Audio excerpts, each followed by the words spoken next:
This is 7 Realities, One God, Lesson number 4, Theologian Thieves, Part 1.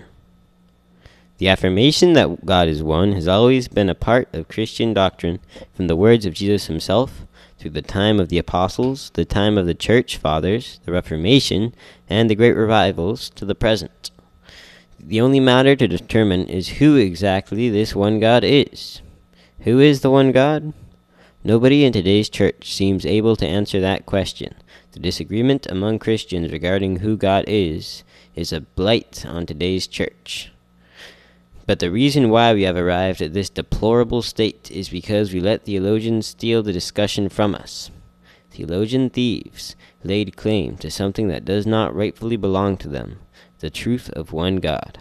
We need to take it back. The few of us who are successful will do so by returning to the Bible and avoiding the traps of theology going forward. The debate about who the one God is started only around 400 A.D. The first 4 centuries of Christian doctrine and the 2,005 years of Jewish faith which preceded them were strictly monotheistic. The Nicene Creed, penned in 325 A.D., demonstrates this. It concisely asserts, "We believe in one God, the Father Almighty." That's right, one God, the Father. The update to the Nicene Creed was penned in 381 AD at the First Council of Constantinople, saying the same thing. It stated that the one God is the Father. The Niceno-Constantinopolitan Creed, written by the bishops in attendance, begins with the words, "We believe in one God, the Father Almighty, maker of heaven and earth, and of all things visible and invisible." Once again, the first affirmation of faith was monotheistic, naming the Father as the one God. The point is that Christians for 400 years did not only know that the one God is the Father, they also professed it.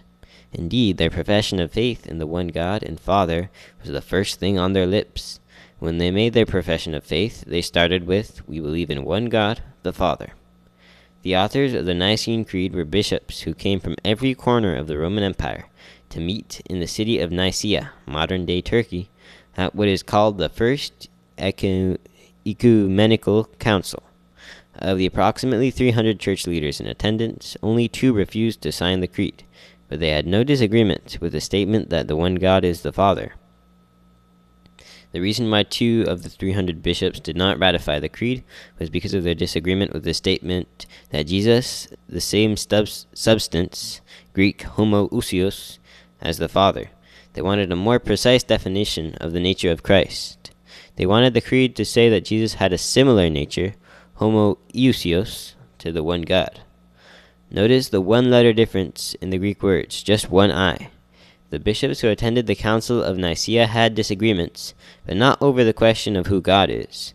About monotheism they were in perfect agreement. The one God of the Nicene bishops was the Father. Although the debate over Christ's nature was won by the proponents of the same substance, homoousios group, that was good because the truth is that the resurrected Christ indeed has the same divine nature as the Father. However, the bishops of that age failed to address the key questions of how and when Jesus got his divine nature. In other words, they did not shed any light on these 2 questions. Number 1, how did Jesus get the divine nature? And number 2, when did Jesus get the divine nature?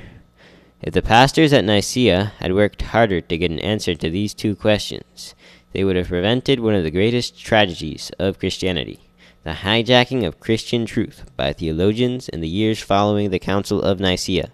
This hijacking is the main cause of the confusion about who God is today.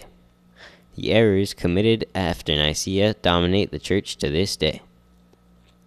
The men who ended up defining who God is were men who had one foot in the church and the other in the world of philosophers. Let's call them theologians, but in reality they were thieves. We're calling them theologian thieves because they stole the light of monotheism from the church. The truth rightly belongs to the church, but theologians stole it from us. Here's 1 Timothy chapter 3, verse 15. "The house of God, which is the church of the living God, the pillar and ground of the truth." That these theologians deviated from what church fathers established at Nicaea with an approach Christians never should have taken, framing their ideas in the vocabulary of Greek philosophy rather than in the vocabulary of the Scriptures. inventing supposedly Christian doctrine from the astute philosophizing of men. Here is Matthew chapter 15, verse 9.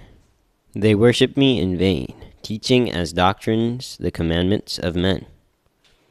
They exalted the words of Plato and Aristotle over the word of God.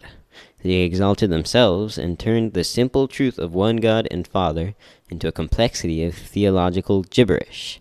They claim stewardship over certain Greek words that supposedly reveal who God is, but they knew him not. Do not follow them.